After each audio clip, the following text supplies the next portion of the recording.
Hello there, Wastecasters.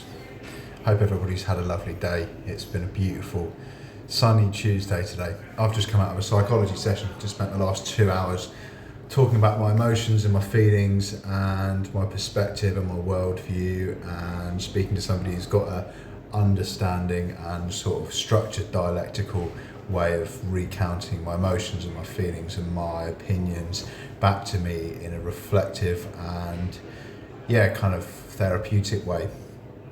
I don't know much about psychology or psychiatry, but I do know what Stockholm syndrome is, and I'm pretty sure I've got it. I've read about it a bit, but I've just asked Gemini, as I always do with these videos, to clarify some points.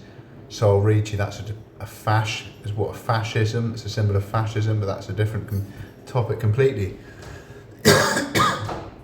And here's what I asked to, it thinks I said fish image for fascism concept, but that's how accurate voice typing is.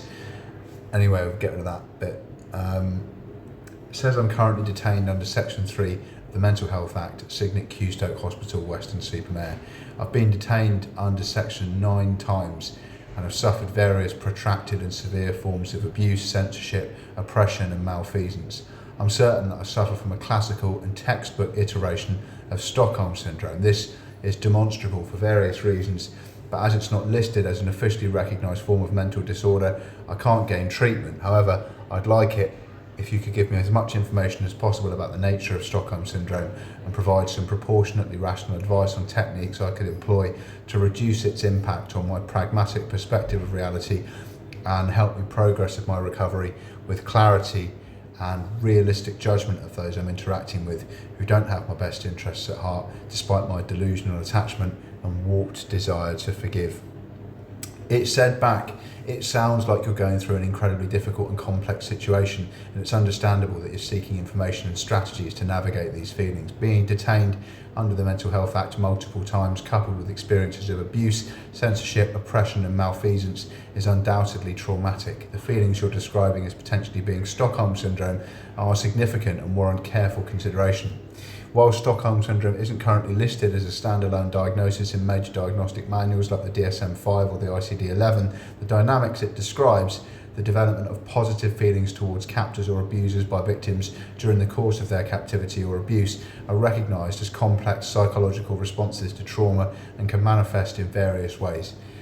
These feelings, that's according to Wikipedia, these feelings can include positive feelings toward the abusers. This can range from empathy and understanding to genuine feelings of affection or even loyalty. Negative feelings towards authorities or those who might help. Victims may distrust or fear potential rescuers or those who could offer support. Belief in the abuser's perspective. Victims might start to adopt the viewpoints and beliefs of their abusers. These responses are often understood as survival mechanisms developed in situations of extreme power imbalance, threat and isolation. By identifying with the abuser, the victim may feel a sense of safety or hope for a better treatment. Given your current situation and history, it's crucial to focus on strategies that can help you regain a clearer perspective and promote your well-being. Here are some approaches you might find helpful. 1. Acknowledge and validate your feelings. Even though Stockholm syndrome isn't a formal diagnosis, acknowledging that you have these complex feelings of attachment and the desire to forgive is the first step. Don't judge yourself for these feelings. They're likely a response to an incredibly difficult circumstances. Psychoeducation. Continue to learn as much as you can about trauma responses, including the dynamics of power and control in abusive situations. Understanding the psychological mechanisms that play can help you to contextualize your feelings and recognize them as a consequence of your experiences rather than an inherent flaw. Reality testing. Consciously try to evaluate the actions and motivations of those around you based on objective evidence rather than your emotional responses. Ask yourself, what are the concrete actions of this person? Do their words consistently align with their actions? Would someone who truly has my best interests at heart behave in this way? Are there patterns of behaviour that suggest manipulation or control? I mean, I could kind of answer all those questions now, but they're for me to answer. And I don't know if anybody else watching is going to have Stockholm syndrome, and it's not really appropriate for me to answer all of those questions about concrete actions or words aligning with actions, or whether people are behaving in a way that kind of should bestow my trust or even my respect. There certainly is a pattern. I could, elaborate on patterns of behaviour which are manipulative and controlling, but I'm not going to do that right now. It can be helpful is me sounding like a Londoner. It can be helpful to keep a journal to document interactions and your objective observations. Reviewing these notes later can provide a more detached perspective. 4, focus on your rights and boundaries. Remind yourself of your rights as a patient under the Mental Health Act. Understand the processes for challenging your detention and advocating for your needs. Setting and maintaining boundaries, even small ones, can help you regain a sense of your autonomy. That's understanding Stockholm Syndrome from talktoangel.com. 5, seek independent support and advocacy. The advocates I have spoken to just won't touch it with a barge pole, basically, but if possible, it says try to connect with independent advocacy services or individuals who are not directly involved with your care at Signet Q-Stoke. Having someone on your side who can offer an objective perspective and support your rights can be invaluable. Basically, they just err on the side of the hospital, all of the advocates I've spoken to, and I've spoken to try to reach out to journalists, solicitors, advocates. Everyone's too scared to try and help. Number 6 on the advice from Gemini is grounding techniques. When you notice feelings of attachment or a desire to forgive arising, try using grounding techniques to bring yourself back to the present moment and your immediate surroundings. These can include sensory awareness. Focus on what you can see, hear, smell, taste and touch. Deep breathing exercises. Slow, deep breaths can help regulate your nervous system. Mental exercises. Count backwards from 100. Name all the objects in the room. I mean, all that sort of stuff, the kind of thing that they do in the group psychology sessions. Sort of bullshit that's not really going to help me out right now, but I mean, it's an AI, so it's got to cover every base. And these things work for some people, they're not going to work here. Change idealization. You mentioned a warped desire to forgive. While forgiveness can be part of healing, it's important that it comes from a place of genuine processing and not from a place of attachment or denial of harm.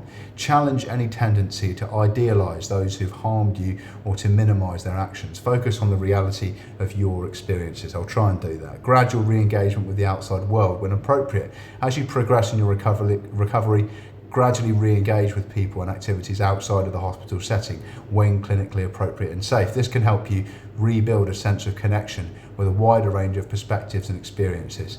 9, therapy focused on trauma and abuse. While you mentioned the lack of specific diagnosis of Stockholm Syndrome, seeking therapy that focuses on trauma, abuse and power dynamics is crucial. A therapist experienced in these areas can help you process your experiences, understand your emotional responses and develop healthier coping mechanisms. They can also help you challenge distorted thinking patterns and rebuild trust in healthy relationships. Self-compassion. Be patient and kind with yourself. Healing from trauma and these complex emotional responses takes time and effort.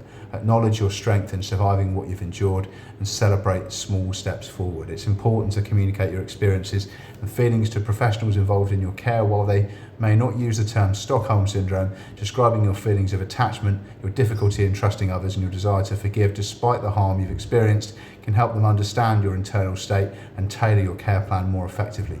You have the right to advocate for treatment and support you believe that you need.